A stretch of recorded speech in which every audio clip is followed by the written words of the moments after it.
बिहार में कोरोना का संक्रमण काफी तेज रफ्तार से बढ़ रहा है और जब से प्रवासी मजदूरों का आना शुरू हुआ है, संक्रमण की रफ्तार कई गुना बढ़ गई है। अभी मैं बात करूंगा बिहार के स्वास्थ्य मंत्री मंगल पांडे से और जानने की कोशिश करूंगा कि बिहार में सबसे ज्यादा कोरोना के संक्रमित मजदूर कहां से आ रहे हैं।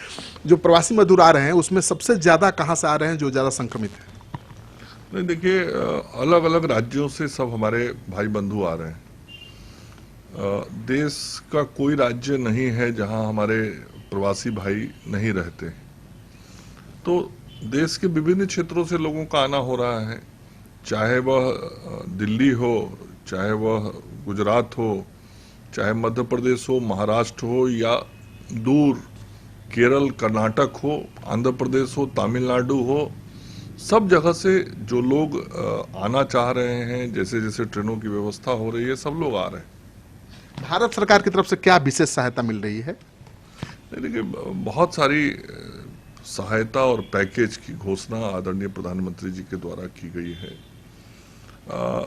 जितने भी जनधन खाता धारक हैं, 2,55,00,000 से अधिक माँ बहनों के नाम से खाता है बिहार में, सभी को 2 किस्त 500 रुपया चला गया। इसके अतिरिक्त उज्ज्वला योजना के तहत जिन लोगों को सिलेंडर मिला था, हर महीना एक 3 सिलेंडर फ्री देने की घोषणा हो गई और लोग वो फ्री सिलेंडर लेना शुरू कर दिए हैं। माननीय मुख्यमंत्री जी ने घोषणा की कि हम अपने मुख्यमंत्री निधि से आपदा में लोगों को राहत देंगे, और जो बिहार के बाहर हमारे प्रवासी रह रहे हैं उनके कोष में आदरणीय नीतीश कुमार जी ने 1,000 रुपया भेजने का निर्णय किया। 20 लाख से अधिक लोगों को वो राशि भेजी गई। उसके अलावा भारत की सरकार ने 5-5 किलो अनाज अतिरिक्त देने की बात की और वो अनाज मिलना शुरू हो गया। पहली बार लोगों को 1-1 किलो प्रति माह दाल भी दिया जा रहा है। तो इस तरह से कई सुविधाएं, और खास करके अभी जो आत्मनिर्भर भारत पैकेज की घोषणा हुई है, इसमें तो हर प्रवासी की चिंता की गई है। किसी भी प्रांत का व्यक्ति कहीं दूसरे जगह फंसा हुआ है तो एक राष्ट्र एक राशन कार्ड, ताकि राशन लोगों को मिल सके। गांव का गरीब हो, मजदूर हो, नौजवान हो, किसान हो, ठेला वाला, खोमचा वाला, रिक्शा वाला, पशुपालक, मछली पालने वाला, छोटा उद्योग करने वाला, बड़ा उद्योग करने वाला, कैसे रोजगार का सृजन हो, यह काम भी हम लोग कर रहे हैं। जो जल जीवन हरियाली अभियान है, उसके तहत लोगों को काम दिया जा रहा है। जो 7 निश्चय के हमारे कार्यक्रम हैं, उसके तहत लोगों को रोजगार दिया जा रहा है। तो हर प्रकार से हम सब लोग अपने राज्यवासी और देशवासी की चिंता कर रहे हैं। लेकिन क्या 30 लाख प्रवासी मजदूर आ जाएंगे तो उनको आप रोजगार दे पाएंगे? सरकार दे पाएगी? इतनी बुत्ते की बात है ये? आपके ध्यान में होगा कि आदरणीय मुख्यमंत्री श्री नीतीश कुमार जी ने जो रोजगार के सृजन का निर्देश दिया है, उस पर सरकार और अधिकारियों ने काम शुरू कर दिया है। कैसे हम राज्य के अंदर बाहर से आने वाले श्रमिकों को रोजगार दे सके, इसके लिए सरकार के अधिकारी और संबंधित विभाग, अलग अलग विभाग के माध्यम से, जैसे विभाग हो, ग्रामीण विकास विभाग हो, ग्रामीण कार्य विभाग हो, आपदा प्रबंधन हो, जो कुछ भी हमारे विभाग हैं, या जल संसाधन विभाग, जिसके माध्यम से हम रोजगार का सृजन कर सकते हैं, काम का सृजन कर सकते हैं, उसको बढ़ाने का निर्देश माननीय मुख्यमंत्री जी ने दिया है। और जो लोग बाहर से हमारे आएंगे, उन लोगों को हम अपने राज्य के अंदर रोजगार भी देने का काम। क्वारंटाइन सेंटर पर बवाल क्यों हो रहा है रोज? देखिए, पूरी शिद्दत के साथ और पूरी ईमानदारी के साथ माननीय मुख्यमंत्री जी की देखरेख में पूरे राज्य में लोगों को सहायता दिया जा रहा है। और हमारे नीतीश कुमार जी को हमेशा जब भी कोई आपदा आई है तो उन्होंने लोगों की सेवा की है। मेरा सवाल ये नहीं है, मेरा सवाल है क्वारंटाइन सेंटर में बवाल क्यों हो रहा है? राजनीति तो नहीं है इसके पीछे? मैं ये कह रहा हूं कि हमारे जो मुख्यमंत्री हैं उनको बहुत बढ़िया अनुभव है कि जब भी कोई कठिन परिस्थिति या आपदा का समय आता है तो मुख्यमंत्री जी और उप मुख्यमंत्री जी मिलकर बहुत अच्छे तरीके से चीजों को संभालते हैं, लोगों को राहत पहुंचाते हैं। लोगों के कष्ट को दूर करने का काम करते हैं। और इस आपदा के समय में भी जो हमारे भाई बंधु हैं उनके कष्ट को दूर करने का प्रयास माननीय मुख्यमंत्री जी और उप मुख्यमंत्री जी के नेतृत्व में हो रहा है। यदि कहीं कुछ कमियां या शिकायत मिलती है तो त्वरित कार्रवाई करके सरकार के स्तर पर, प्रशासन के स्तर पर उन चीजों को ठीक किया जाता है। अभी आंकड़ा बहुत तेजी से बढ़ा है, कितनी चिंता बढ़ी है आपकी बिहार में? नहीं, विगत कुछ दिनों में पॉजिटिव मरीजों की संख्या में वृद्धि हुई है और आज हम 1400 के करीब पहुंचने जा रहे हैं।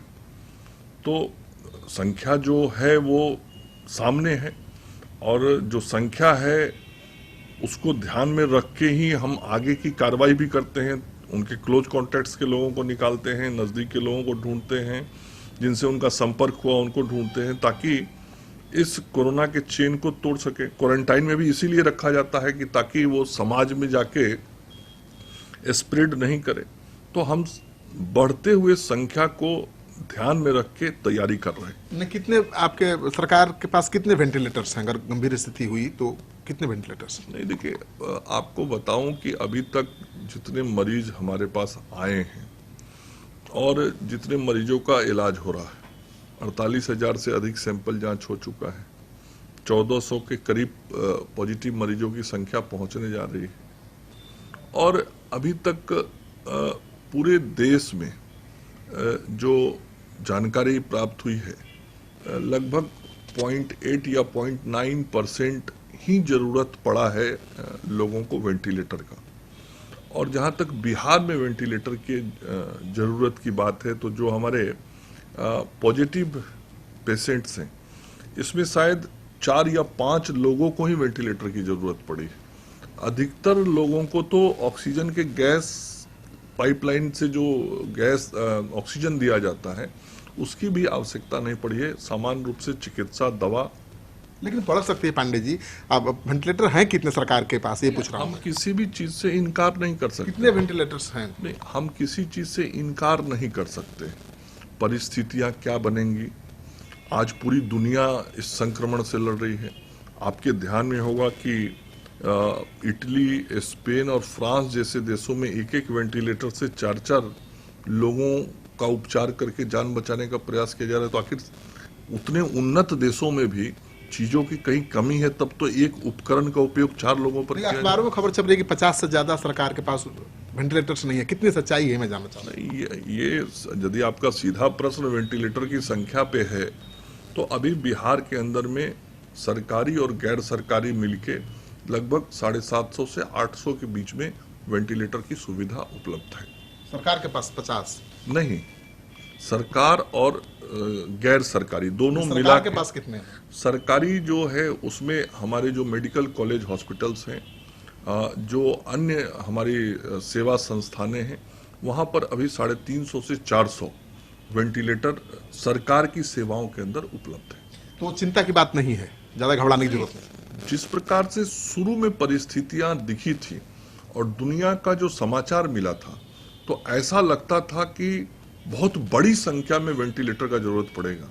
लेकिन आप सब लोग मीडिया के मित्र हैं, आप सब लोगों को भी हर प्रकार की जानकारी रहती है। आपने देखा होगा कि अपने देश में भी संक्रमण की संख्या लगभग 90,000 पे पहुंच गई है, लेकिन किसी भी राज्य में या कहीं भी वेंटिलेटर या ऑक्सीजन की गैस की कोई दिक्कत कमी आ रही है और ना ही बिहार में एक भी व्यक्ति के बारे में आपने किसी अस्पताल के बारे में सुना होगा। तो अब ध्यान में ये आ रहा है कि जितनी लग रही थी जरूरत, जितना खबर आ रहा था, हमारे देश में उतनी बड़ी संख्या में जरूरत नहीं है। लेकिन निश्चित रूप से इस आपदा ने हमें यह जरूर सचेत किया है, पूरी दुनिया की स्वास्थ्य सेवाओं को सचेत किया है कि आधारभूत संरचनाओं को और बेहतर करना चाहिए। आपको लगता है कि राजनीति हो रही है कोरोना पर और विपक्ष उकसा रहा है मजदूरों को? देखिए, मैं बार बार कहता हूं, स्वास्थ्य जीवन से जुड़ा हुआ विषय होता है और स्वास्थ्य को लेके, मतलब जीवन को लेके कभी राजनीति नहीं करनी चाहिए।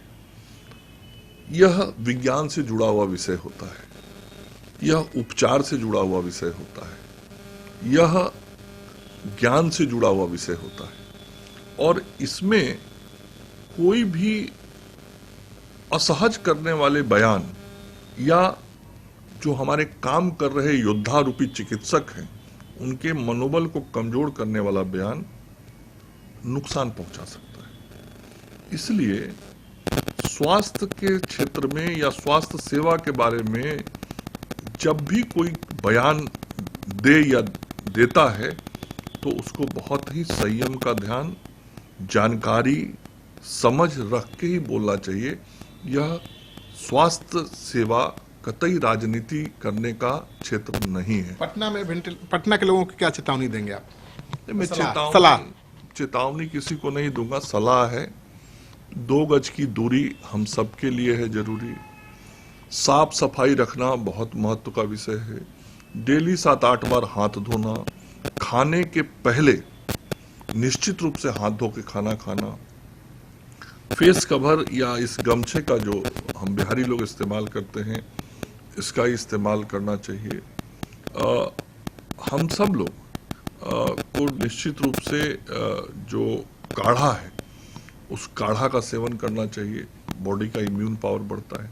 जो पानी हम लोग पीते हैं तो पानी को यदि उबाल के सुसुम करके पिए तो उससे भी बॉडी का इम्यून पावर बढ़ता है। तो ये सब कुछ आवश्यक चीज। पटना के लोगों को क्यों चिंता करनी चाहिए, क्यों ज्यादा सावधानी बरतनी चाहिए, मैं जानना चाहता हूँ। आंकड़ा क्या है? आंकड़ा तो 150 के ऊपर निकल गया है और मैं शुरू से कहता रहा हूँ कि यह बीमारी ऐसी है जिसके बारे में आप संख्या का अनुमान नहीं कर सकते। परसों कुछ और आंकड़ा था पटना का, कल कुछ और आंकड़ा हो गया। और बीच के दिनों में आप देखे होंगे कि एक ही दिन में बहुत बड़ी संख्या में लोग स्वस्थ होकर भी घर जा रहे थे। तो जो लोगों की पॉजिटिव केसेस आ रही हैं यह संख्या न बढ़े, इसलिए सावधानी रखने की जरूरत है। और पटना के जो हमारे लोग हैं, राज्य की राजधानी है, तो राजधानी में लोगों को और एहतियात बरतना चाहिए और राजधानी का संदेश निकल के फिर हर जगह जाता भी है। तो एहतियात हमको निश्चित रूप से बरतना चाहिए और राजधानी वासियों को जो कुछ चिकित्सकीय सुझाव है उन सुझावों का जरूर अनुपालन करना चाहिए। तो आप सुन रहे थे स्वास्थ्य मंत्री मंगल पांडे को, जो कह रहे हैं कि सारी तैयारी पूरी है, लेकिन ऐसी बीमारी है जिसकी कोई दवा ही नहीं है, न कोई वैक्सीन है। तो सबसे ज़्यादा बेहतर यही होगा कि आप सावधानी बरतें, अपने आप को कोरोना के संक्रमण से बचाएं, क्योंकि ये लाइलाज बीमारी है। इस बीमारी का कोई अभी तक इलाज नहीं कोई ढूंढ पाया है। पूरे दुनिया भर में रिसर्च चल रहा है, तो रिसर्च चल रहा है, नतीजा अभी तक कुछ आया नहीं है सामने। तो जब तक वैक्सीन नहीं बन जाए, जब तक कोई दवाई नहीं बन जाए, तब तक विशेष एहतियात बरतने की जरूरत है। अभिषेक सिंह के साथ श्रीकांत प्रत्युत।